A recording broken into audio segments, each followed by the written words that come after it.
दोस्तों, हमारे हिंदू धर्म में होली से ठीक 8 दिन पहले का वह समय जब ग्रहों की स्थिति ऐसी मानी जाती है कि शुभ ऊर्जा का संचार धीमा पड़ जाता है, उस कालखंड को कहते हैं होलाष्टक। लेकिन सवाल यह है, खुशियों के सबसे बड़े त्योहार होली से ठीक पहले ये 8 दिन अशुभ क्यों माने जाते हैं? ज्योतिष और पौराणिक मान्यताओं के अनुसार इन 8 दिनों में कोई भी मांगलिक या शुभ कार्य करना वर्जित माना गया है। शास्त्रों में इस समय को बहुत ही संवेदनशील कहा गया है।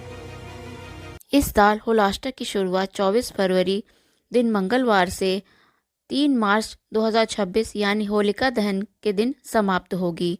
इसके अगले दिन 4 मार्च 2026 को धुलंडी रंगों की होली मनाई जाएगी। जानते हैं इस समय को अशुभ क्यों माना गया है? इसके पीछे एक पौराणिक कथा है। इस कथा के अनुसार इन्हीं 8 दिनों में असुर राजा हिरण्यकश्यप ने अपने पुत्र और भगवान श्री हरि विष्णु के परम भक्त प्रहलाद को कठोर यातनाएं दी थी। अष्टमी से पूर्णिमा तक प्रहलाद को मारने की कई प्रयास किए।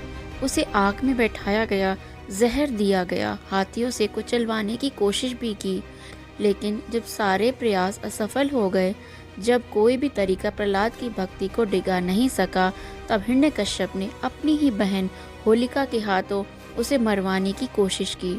होलिका को वरदान प्राप्त था कि अग्नि उसे जला नहीं सकती। वह प्रहलाद को लेकर अग्नि में बैठ गई, लेकिन हुआ कुछ और ही।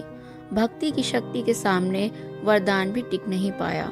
होलिका जल गई और प्रहलाद सुरक्षित बाहर आ गया।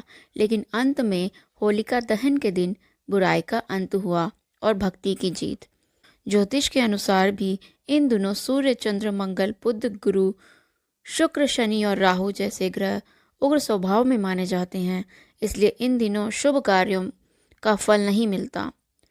जानते हैं होलाष्टक में क्या नहीं करना चाहिए? इन 8 दिनों तक विवाह, सगाई जैसे मांगलिक कार्य नहीं करने चाहिए। नए घर में प्रवेश या गृह प्रवेश की पूजा भी टाल देनी चाहिए। नई दुकान खोलना या बड़े बिजनेस की शुरुआत करना, यह भी नहीं करना चाहिए। बच्चों के मांगलिक कार्य जैसे बच्चों का संस्कार, मुंडन, नामकरण भी इन दिनों में नहीं किया जाता। तो आइए जानते हैं इन दिनों में क्या करें।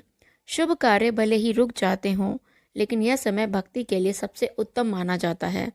ज़रूरतमंद लोगों को दान करें, भगवान विष्णु और महादेव की उपासना करें, ओम नमो भगवते वासुदेवाय, ओम नमः शिवाय मंत्रों का जाप करें।